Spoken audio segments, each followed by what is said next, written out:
بسم اللہ الرحمن الرحیم۔ روشنی لائٹ چینل کی طرف سے السلام علیکم۔ اگر آپ میری اس ویڈیو کو انگلش میں دیکھنا چاہتے ہیں تو اوپر نظر آنے والے کارڈ پر کلک کریں۔ اس کے علاوہ میرے اس ویڈیو کا انگلش زبان میں لنک ڈسکرپشن باکس میں بھی موجود ہے۔ ناظرین کرام، جن دنوں سوشل میڈیا پر ارطغرل غازی کے خلاف یہ پروپیگنڈا عروج پر تھا کہ وہ غیر مسلم تھے، تب میں نے اپنی ایک ویڈیو میں دلائل کے ساتھ اس پروپیگنڈے کا جواب دیتے ہوئے انہیں مسلمان ثابت کیا تھا، اور اس ویڈیو میں ارطغرل غازی کی خود تعمیر کردہ مسجد کا ذکر کیا تھا۔ تو کمنٹ سیکشن میں کئی لوگوں کی طرف سے اس کے بارے میں تفصیل سے بتانے کا ذکر آیا تھا، اور آج اسی ویڈیو میں اس مسجد کے بارے میں تفصیل سے بیان کروں گی اور اس خواب کے بارے میں بھی بتاؤں گی جس کا ذکر تاریخ میں تو موجود ہے، لیکن دیرلش ارطغرل میں اس کا ذکر نہیں کیا گیا۔ حالانکہ اس کا ذکر دیرلش ارطغرل کے 5ویں سیزن میں لازماً کیا جانا چاہیے تھا۔ ناظرین اکرام، دور حاضر میں یہ مسجد سیاحوں کے لیے بڑی دلچسپی کی جگہ ہے، اور یہ مسجد 13ویں صدی کی قدیم عثمانی تہذیب کی علامت ہے۔ یہ وہ پہلی مسجد ہے جو کہ عثمانیوں نے قائم کی، اور ایک کمرے پر مشتمل اس مسجد کو ارطغرل غازی نے خود تعمیر کیا، اور یہ مسجد ابھی بھی نمازوں کے لیے استعمال ہوتی ہے۔ سید ادب علی یونیورسٹی کے شعبہ سائنس اور ادب کے پروفیسر ٹینر بلگن وضاحت کے ساتھ بتاتے ہیں کہ اس مسجد کا کوئی ایسا تفصیلی ریکارڈ دستیاب نہیں جس سے مسجد کی تعمیر کے بارے میں بالکل صحیح تاریخ معلوم ہو سکے، مگر یہ بات یقینی ہے کہ یہ مسجد 1280 سے پہلے تعمیر کی گئی۔ وہ مزید وضاحت کرتے ہیں کہ سوت وہ علاقہ ہے جو سب سے پہلے عثمانیوں کا رہائشی علاقہ بنا۔ ارطغرل غازی نے اپنے قبیلے کی مذہبی ضروریات کو سامنے رکھتے ہوئے تب اس مسجد کی بنیاد رکھی جب وہ 400 خیموں پر مشتمل اپنے قبیلے کے ساتھ سوت پہنچے۔ بلجک میں آمد کے بعد ابتدائی طور پر ارطغرل غازی نے یہ مسجد سب سے پہلے ایک خیمہ لگا کر قائم کی، اور اس کے ساتھ ایک کنواں بھی موجود ہے،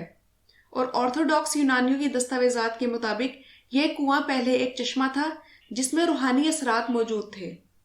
یہ مسجد اور یہ کنواں آنے والی صدیوں میں وقت گزرنے کے ساتھ ساتھ کئی تبدیلیوں سے گزرا،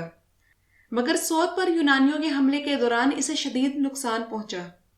اور سلطان عبدالحمید دوئم وہ سلطان تھے جنہوں نے اسے اس کی اصلی شکل میں اسی طرح بحال کیا جس طرح کہ ارطغرل غازی نے اسے اپنے دور میں تعمیر کیا تھا۔ اس مسجد میں 40 نمازیوں کے نماز پڑھنے کی گنجائش تھی،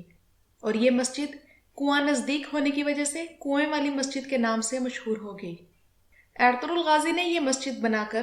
وہاں کے مقامی رہائشی جو کہ یونانی تھے انہیں یہ بتایا کہ اسلام برابری اور عدل و انصاف کا دین ہے۔ آج بھی 5 وقت کی نماز کے علاوہ جمعے کی نماز اور رمضان المبارک میں تراویح کی نماز بھی اس مسجد میں ادا کی جاتی ہے،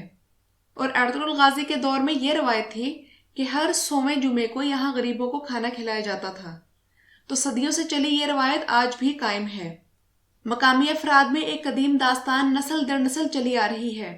پروفیسر تینر جس کا ذکر کرتے ہوئے کہتے ہیں کہ اس کے مطابق ارطغرل غازی نے مسجد کے لیے جگہ کسی غیر مسلم مالک سے خریدی تھی۔ یہ جگہ مسجد کے لیے انہیں اس لیے مناسب لگی کہ یہاں کنواں تھا اور نمازیوں کو وضو کے لیے پانی نہ ملنے کی دشواری نہ ہوتی، مگر یہاں پہلے سے آباد غیر مسلم مقامی افراد ان ترکوں کے یہاں آ کر آباد ہونے کی وجہ سے پریشان تھے، اور انہوں نے ارطغرل غازی اور ان کے قبیلے کو یہاں سے بھگانے کے لیے یہ منصوبہ بنایا کہ کنویں میں زہر ڈال دیا، اور یہ اس قسم کا زہر تھا جس کی وجہ سے ان ترکوں میں بیماریاں پیدا ہو جائیں مگر وہ جلد نہ مریں تاکہ ان پر شک نہ کیا جا سکے۔ انہوں نے اپنے منصوبے پر عمل کیا، اور ارطغرل غازی کے قبیلے میں بیماریاں پھوٹ پڑیں اور گھر گھر لوگ بیمار پڑ گئے، اور ارطغرل غازی اس مصیبت کا حل نکالنے میں ناکام رہے۔ مگر ایک دن نماز ادا کرنے کے بعد ان کی وہیں آنکھ لگ گئی، اور انہوں نے خواب میں دیکھا کہ اس مسجد کے ساتھ درخت اگنے لگ گئے ہیں۔ یہ خواب دیکھنے کے بعد انہیں خواب میں درخت اگنے کی جو جگہ دکھائی گئی تھی اسے کھودنا شروع کیا۔ 3 دن کھدائی کے بعد وہاں سے پانی نکل آیا، مگر انہوں نے کسی کو بھی فی الحال اس کے بارے میں نہ بتایا، اور انہوں نے پہلے اس پانی کی کوالٹی خود اس طرح چیک کی کہ 3 دن وہ اس پانی کو خود پیتے رہے اور اپنے گھوڑے کو پلاتے رہے، اور اس کے بعد اپنے قبیلے کو یہاں سے پانی لینے کی تاکید کی، جس کے بعد قبیلے میں ان بیماریوں کا خاتمہ ہوا جو کہ دوسرے کنویں کا زہریلا پانی پینے کی وجہ سے ان میں نمودار ہو رہی تھی۔ ناظرین کرام، اس کے بعد عثمانیوں کے ہاں یہ روایت بن گئی کہ جب کسی سفر پر جاتے یا کسی نئے علاقے میں پانی دریافت ہوتا تو سب سے پہلے خود پیتے، پھر اپنے گھوڑوں کو پلاتے، اور پھر اس کے بعد اس خطے میں اپنی مسلم اور غیر مسلم آبادی کو اسے پینے کی ہدایت کرتے۔ اس کے علاوہ قرولش عثمان میں چونکہ ارطغرل غازی کا کریکٹر ابھی دکھایا ہی نہیں گیا اور نہ ہی یہ معلوم ہو سکا کہ آیا وہ زندہ ہیں یا وفات پا گئے ہیں، تو اس لیے ان کی مشہور زمانہ وصیت کا بھی تذکرہ نہیں کیا گیا، جو کہ کافی اہمیت کی حامل ہے۔ ارطغرل غازی کے متعلق میوزیم میں ان کا جو مجسمہ ہے اس کے نیچے ایک تختی ہے جس پر ارطغرل غازی کی اپنے بیٹے عثمان اول کو کی گئی وصیت ہے، جو کہ شیخ ایدب علی کے متعلق ہے۔ تاریخی اعتبار سے شیخ ایدب علی کو 5ویں سیزن میں ہی دکھا دینا چاہیے تھا۔ اور ایسی ہی ایک اور تختی ارطغرل غازی کے مقبرے کے دروازے کے باہر ہے، جس پر یہ لکھا ہے: بھلے تم مجھے دکھ دے دو مگر شیخ ایدب علی کو دکھ نہ دینا، یہ ہماری نسل اور قوم کے لیے روشنی کا ذریعہ ہے۔ اپنے انصاف کے ترازو کے باٹ ہمیشہ درست رکھنا، بھلے میری نافرمانی کر لو مگر ان کی نافرمانی مت کرنا۔ اگر تم میری نافرمانی کرو گے تو میں پریشان ہوں گا اور مجھے تکلیف ہوگی، مگر شیخ ایدب علی کی نافرمانی کر کے میری آنکھیں تمہیں نہ دیکھ سکیں گی، اور اگر دیکھ بھی لیں تو میرا دل تمہیں نہ دیکھ پائے گا۔ ہماری آپس کی یہ بات شیخ ایدب علی کے لیے نہیں بلکہ ان کی اطاعت کے لیے ہے۔ تمہیں ان کی اطاعت کرنی ہے، اسے میری وصیت سمجھ لو۔ ناظرین کرام، درلش ارطغرل کے 4 سیزن میں ارطغرل غازی کی زندگی کے 20 سال کا عرصہ کور کیا گیا، جبکہ 5ویں سیزن میں ان کی زندگی کے اگلے 15 سال کا عرصہ دکھایا گیا۔ تو ابھی ارطغرل غازی کی زندگی کے مزید 35 سال تقریباً مزید بچتے تھے، جنہیں قرولش میں کور کیا جانا ضروری تھا، مگر ناگزیر وجوہات کی بنا پر ایسا نہ ہو سکا۔ اس کے علاوہ ارطغرل غازی کے بیٹوں کے متعلق کافی کنفیوژن ہے، اور کئی لوگوں نے کمنٹ سیکشن میں یہ کہا کہ اس کے بارے میں جو تاریخی حقیقت ہے وہ بتائی جائے۔ تو بات یہ ہے کہ ارطغرل غازی کے بیٹوں کے متعلق کافی تاریخی کنفیوژن ہے، اور یہ خیال کیا جاتا ہے کہ اس کی وجہ صرف ایک کوما ہے، جو کہ کئی تاریخ دان سارو باتو اور ساوچی بے کے نام کے درمیان لگانا بھول گئے۔ اس لیے کچھ تاریخ دانوں کے مسودات میں ارطغرل غازی کے بیٹے کا نام سارو باتو ساوچی بے لکھا ہوا ہے، جبکہ کچھ میں سارو باتو اور ساوچی بے الگ الگ ہے۔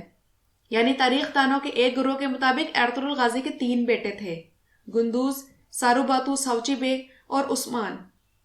جبکہ کچھ کے مطابق ارطغرل غازی کے 4 بیٹے تھے۔ اور حقیقت بھی یہی لگتی ہے کہ ارطغرل غازی کے 4 بیٹے تھے، کیونکہ ارطغرل غازی کے مقبرے کے باہر سارو باتو نامی ایک علیحدہ سے قبر ہے، اور وہاں کے مقامی افراد اسے ارطغرل غازی کے بیٹے کی قبر ہی بتاتے ہیں۔ اس کے علاوہ اس قبر پر سارو باتو نہیں بلکہ ساری باتی درج ہے، جبکہ ساوچی بے کی قبر کاراکوئے نامی علاقے میں ہے، جہاں وہ کمانڈر کیلینوس کے ساتھ لڑتے ہوئے ایک جنگ میں شہید ہوئے۔ اور ارطغرل غازی کے مقبرے کے باہر ان کی قبر جو موجود ہے وہ اعزازی قبر ہے۔ اب ایک ہی شخص کی قبر 2 مختلف ناموں سے تو نہیں ہو سکتی۔ بہرحال محمد بوزدیگ نے ان تاریخ دانوں کے موقف کو اس ڈرامے میں اختیار کیا جن کا کہنا ہے کہ سارو باتو ساوچی بے ایک ہی بیٹے کا نام ہے۔ ویڈیو کے بارے میں رائے ضرور دیجیے گا۔ شکریہ۔